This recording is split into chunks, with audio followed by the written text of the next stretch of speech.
Etong horror experience nung writer ng story na to, nangyari siya 7 years ago pa. Taga Bulacan siya and dati siya nag-aral sa Don Mariano, tabi daw yun ng SM North, and graduate siya doon 2013. So basically 2014 tong event na to.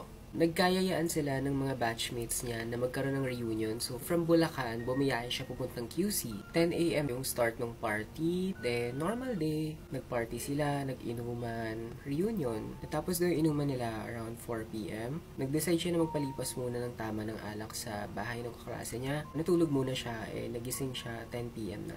Medyo hating gabi na, no? Kaya nagpatid na siya sa kaklase niya sa may sakayan sa tabi daw ng SM North Annex Building. Nung may dumaan daw na UV or FX, pinara niya, then nung time na yon ang pasahero lang daw ng FX is 2 tao, which is katabi daw ng driver.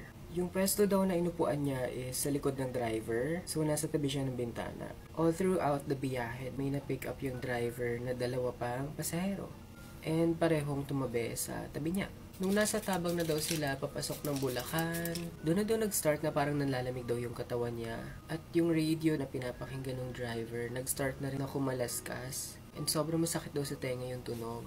Tapos paglingon niya daw doon sa 2 katabi ng driver, may hawak daw na rosaryo habang nagdadasal. Hindi niya na lang pinansin, inignore niya na lang. Then yung 2 katabi niya eventually bumaba na din ng UV Express. Basically, naiwan siya sa likod, tsaka yung 2 katabi ng driver. Maya-maya, naalala niya bigla na hindi pa pala siya nakapagbayad ng pamasahe niya. So, inaabot niya yung bayad sa driver, and napansin niya na andun na sila banda sa may Pure Gold. Tapos, paglingon niya sa driver, nakita niya na yung pinag-aabutan niya ng bayad, wala ng ulo. Just imagine, nakasakay ka sa van, tapos yung driver na nagbamaneho ng UV is pugot ulo. Kung ako siguro yun, baka nahimatay na lang ako, hindi ko alam yung gagawin ko. Imagine, nasa likod ka lang ng driver. Paglingon niya daw, sabi niya daw talaga, wala siyang ulo. Napamura daw talaga siya at yumuko na lang. Sabay abot ng bayad niya habang nanginginig na sinasabing, bayad po sa tabi na lang. Hindi niya nabanggit kung nakausap niya ba yung driver, kung paano siya nagbayad. Pero just imagine kung tayo nasa sitwasyon na yun, no? Sobrang nakakatakot. Sa takot daw niya, nagmamadali daw siyang bumaba ng car, and sa bandang Bulacan State University na daw siya bumaba. After daw niyang bumaba, hindi pa nakakalayo yung van, bumaba na din daw yung 2 katabi ng driver at nagmamadali na lumapit sa kanya. Ang tanong daw sa kanya, may napansin ka ba sa driver? And of course, sumagot siya, oo, wala siyang ulo, kaya napababa na ako. Habang sinasabi niya daw yun, nanginginig na yung katawan niya, nanlalamig, nanlalambot. Napansin din daw nila yun nung nag-start na kumaluskus na yung radio na pinakikinggan ng driver. Hindi daw muna sila bumaba kasi pinagdasal nila yung driver. Kaya niya pala nakita na may hawak silang rosary. Buti na lang yung 2 katabi ng driver may alam tungkol sa mga ganyang pangyayari. So, bago daw sila bumaba, sinabihan nila yung driver na wala siyang ulo. At winarningan na din nila na pag uwi ng driver, kailangan niyang ibaon sa lupa yung suot niya nung araw na yon. After nun, sumakay na lang daw siya ng jeep para makauwi.